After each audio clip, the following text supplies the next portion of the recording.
Fondation Chevalerie Passion est un organisme de charité qui a été créé en 2005. Un concours de circonstances qui a amené ma rencontre avec celle de Francis Brault, qui est éducateur spécialisé à l'École Saint-Michel, secteur autiste, et qui souhaitait démarrer un programme d'équitation thérapeutique. À la Fondation Chevalerie Passion, nous offrons des services d'équitation thérapeutique. L'équitation thérapeutique, c'est un terme générique qui englobe toutes les disciplines thérapeutiques où on utilise le cheval à des fins thérapeutiques. Chez nous, il y a 3 disciplines principales qui sont déployées. Alors, on débute avec l'hypothérapie. L'hypothérapie, c'est l'utilisation du mouvement du cheval qui vise une réadaptation de nature physique. Alors, on va travailler, par exemple, à maintenir les muscles du tronc en pleine forme, en santé. On va essayer de corriger certaines difficultés physiques avec le travail et le mouvement du cheval. C'est un travail qui se fait généralement au pas et on utilise vraiment le mouvement de bascule, de rotation et de latéralité du cheval en fonction des besoins précis d'un cavalier. Cette discipline-là, elle est offerte avec la présence d'un professionnel de la santé, qui peut être un ergothérapeute, un physiothérapeute, un orthophoniste aussi à l'occasion, et accompagnement évidemment de l'instructeur d'équitation thérapeutique, qui est la personne responsable de tout ce qui se passe là, autour des chevaux à notre centre.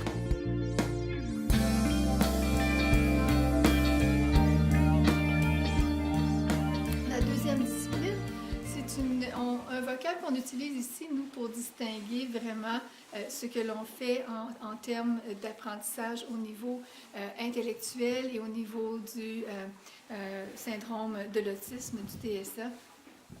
Dyspraxie, dysphasie également. Alors, on appelle ça la thérapie assistée. C'est un service qui est offert avec l'accompagnement, évidemment, de l'instructeur d'équitation thérapeutique qui est formé chez nous spécifiquement là, pour accompagner avec les enfants avec des besoins particuliers, les enfants et adultes aussi, excusez-moi, avec des besoins particuliers. Donc, on va travailler. Alors là, le mot, c'est le cavalier qui apprend comment influencer son cheval par des techniques équestres, mais évidemment, ces techniques-là vont également servir à des fins thérapeutiques.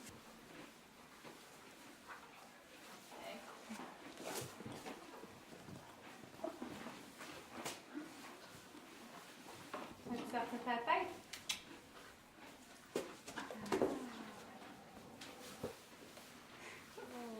Faudrait qu'il donne des becs, lui.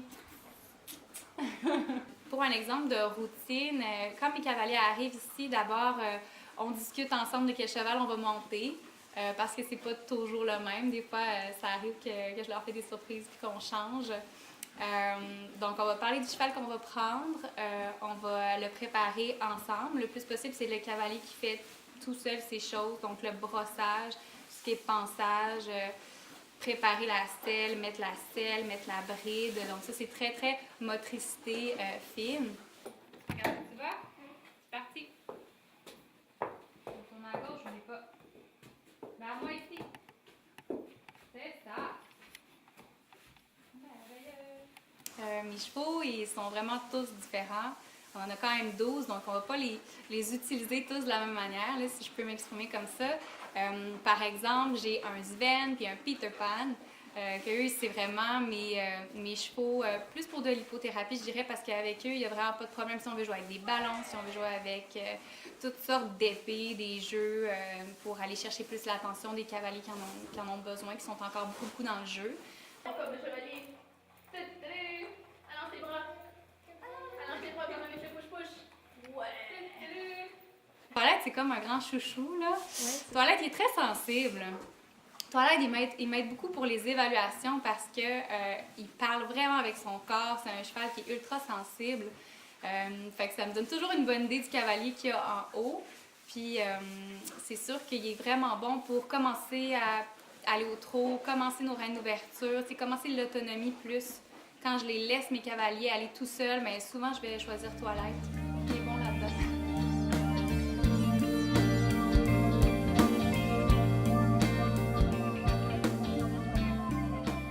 Alexandre a fait il y a une maladie orpheline, il y a une translation chromosomale de 2 chromosomes. En fait, Alexandre, à son plus jeune âge, on a tout de suite remarqué, il manquait beaucoup de tonus, vraiment pas beaucoup de force musculaire.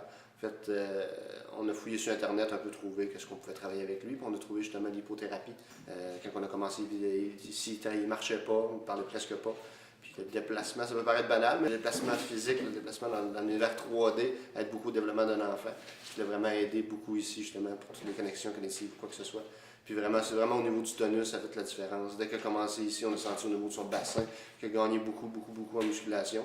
Puis éventuellement, mais à se déplacer ses fesses, se déplacer tranquillement à 4 pattes. Là, aujourd'hui, justement, il marche. Ça l'a vraiment beaucoup aidé à ce niveau-là. C'était un très gros plus pour nous autres. Fait qu'on est très reconnaissants, justement, à ce niveau-là pour le centre ici, puis tout ce que ça lui a apporté.